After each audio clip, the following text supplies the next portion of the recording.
If you scroll on social media, I'm sure you see a lot of people telling you what you shouldn't do to live a healthy lifestyle, what you shouldn't be eating, what exercises you shouldn't be doing, things that are going to disrupt your sleep. But rarely you see videos on what you should be doing and things that you should aim to do to achieve a healthy lifestyle. Now, the title of this video is health goals that you should achieve in your 20s, but in reality, it doesn't really matter what age you are. You could be 20 years old, you could be 50 years old, you could be 70 years old. Regardless of your age, these health goals are things that I would highly recommend if you're looking to increase your energy levels, feel better, have better overall health. But before we dive in, hi, my name is Katie Davidson. I'm a registered dietitian and certified personal trainer, and my goal here is to help you achieve a healthier lifestyle in an easy and affordable way. If you're new here, I would love for you to subscribe to my channel. It does actually support the growth of my channel and helps me reach more people like you. So let's dive in. Number one is finding exercise that you actually enjoy doing. Sure, you can go online and follow somebody's exercise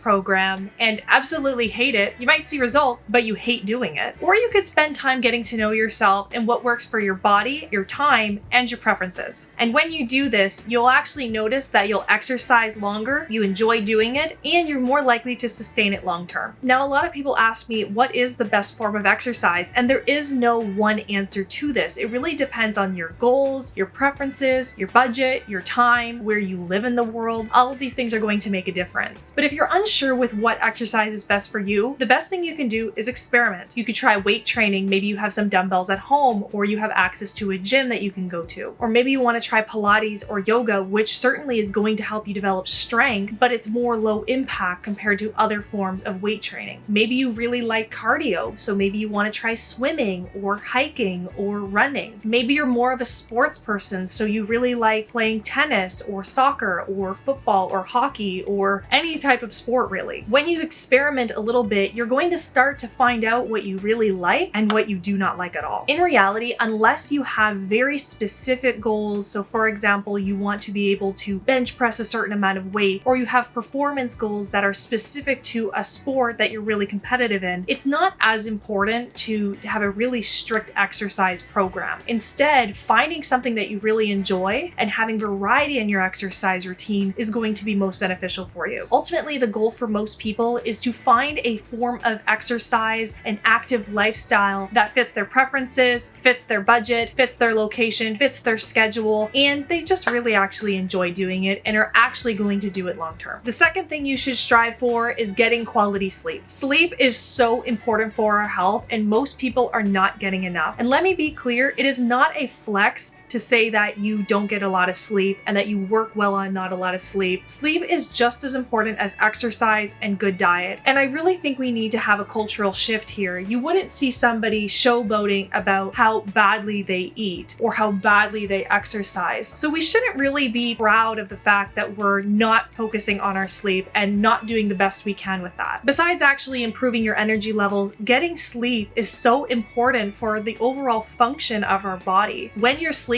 your body actually undergoes a lot of cellular repair to help repair from all the different processes it does during a day. It also helps to improve your brain health. It helps to form memories, helps to create different types of connections in the brain in different areas. It's also a period where you're not eating any food, so it gives your gut some time to relax and rest. It helps your muscles recover after a workout, so allowing your muscles to repair and grow. And these are just a few examples of the many wonderful things our bodies do while we're sleeping. And research has shown that not getting enough sleep is linked to so many different health problems. You're more at risk for obesity, heart disease, type 2 diabetes, certain types of cancer, neurological problems, dementia, just to name a few. And I understand that we have a different 24 hours in a day, and so what you're able to achieve might not be what someone else is able to. In a dream world, getting between 7 to 9 hours of sleep per night seems to be the most beneficial for some people. And yes, I understand that people who have children, they work night shifts, or for some reason they're not able to achieve that. I understand the difficulty of that, and you might just have to work with what you can. If you're able to knock off 6 hours of sleep, that's better than 4. So just do your best. But what I really would focus on is during any time that you're sleeping, you're getting quality sleep. So you're not getting disrupted, you're not waking up a lot. You're really getting into your deep sleep and allowing yourself to go through the different sleep cycles. So how do you do this? The first thing is to practice good sleep hygiene. Now, that's not having a shower, but sleep hygiene is actually the practices that we do in preparation for sleep. So it could be having a shower or a bath, or it could be unwinding with a book, not going on technology or watching TV shortly before bed, making sure that your room is nice and tidy, and you might put on a lavender diffuser before bed. All of these things in preparation for sleep have been shown to help you go to sleep when it's time. Another tip is using blackout curtains so you have as low of light exposure as possible. When we are exposed to light, that suppresses our melatonin production, which helps us sleep. So by sleeping in a dark room, that is the most important thing for helping you sleep well. Another tip is to make your bedroom cooler. When you sleep in a warm room, you actually have a harder time getting into quality deep sleep. So making your room a little bit cooler. What I like to do is just crack the window open maybe 20 minutes before bed to cool down the room and then close it. And I also don't use a lot of heavy blankets. That helps to keep my body temperature cooler and helps me sleep faster. Another thing you can do is limit caffeine 6 hours before bed. Caffeine can sit in our system for a very long time. So by limiting caffeine about 6 hours before bed, that helps to at least get rid of a lot of it before it's bedtime. And the last thing is to limit or avoid alcohol. Contrary to popular belief, alcohol does not help you sleep well. Sure, you might pass out quickly, but you're not getting into those deep sleep cycles that you need. And also one more thing is just going to bed a little bit earlier. I'm not saying you have to go to bed 2 hours earlier, but even if you went to bed 15 minutes, 30 minutes earlier than normal, over time that can add up. Now your sleep might not be perfect every night, but by paying a little bit more attention to your sleep, that can go a long way in improving your health. The third thing you should try to aim for is eating a varied diet. Do you notice that I'm not saying eat X food, eat X diet? I'm saying eat a varied diet. I'm not one for telling people to eat a specific way and that way only. We all have different preferences, needs, beliefs, and that's going to change the foods that we choose to eat or not eat. And as you age, your preferences might also change. But regardless of what foods you prefer or not, what you can aim for is getting a variety in your diet. So a variety of vegetables, a variety of fruit,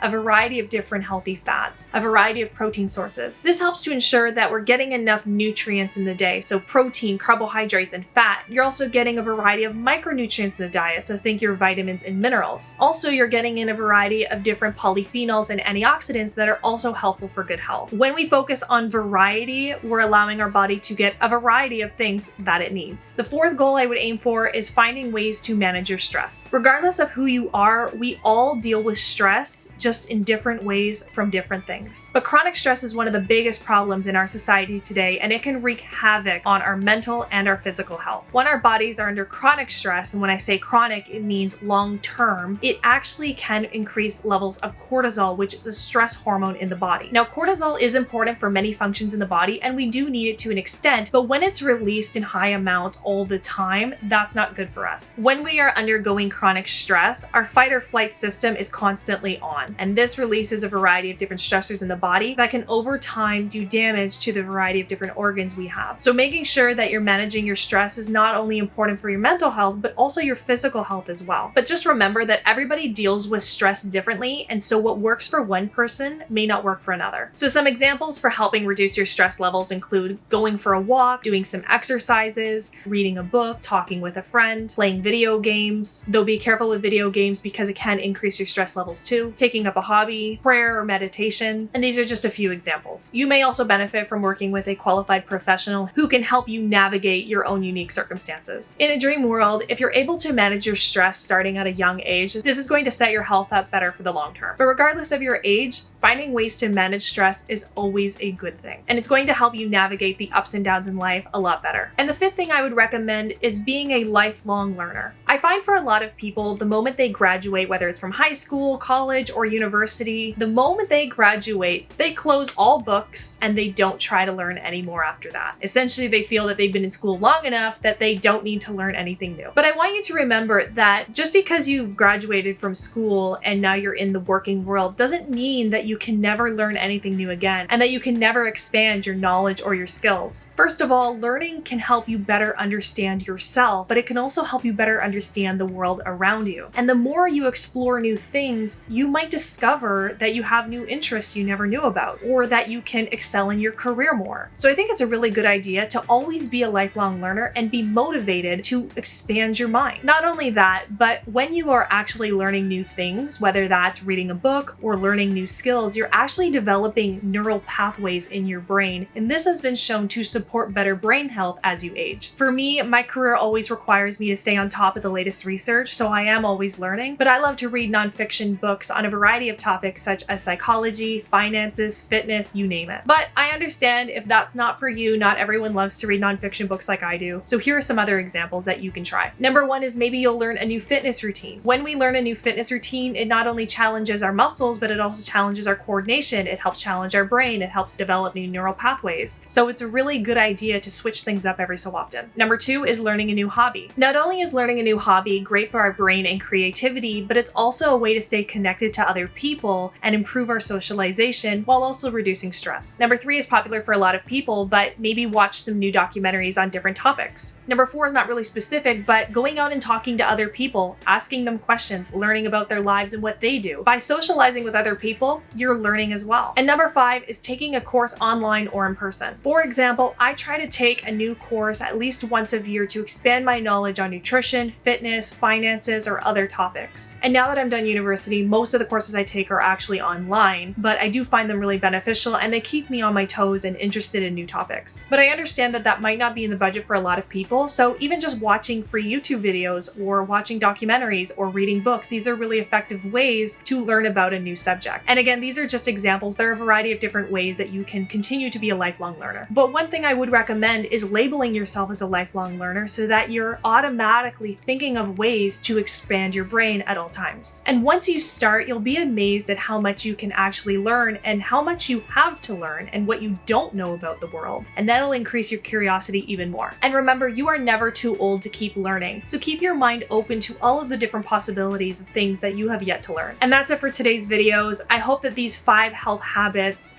resonated with you and there are things that you are currently working on or hope to work on in the future to better your own health. Again, it doesn't matter the age you are. All of these things are beneficial at any stage in your life. So whether you're 20 or you're 70, everyone can benefit. And let me know some of the health goals that you currently have or hope to have in the future to better your overall health. And I'll see you in the next video.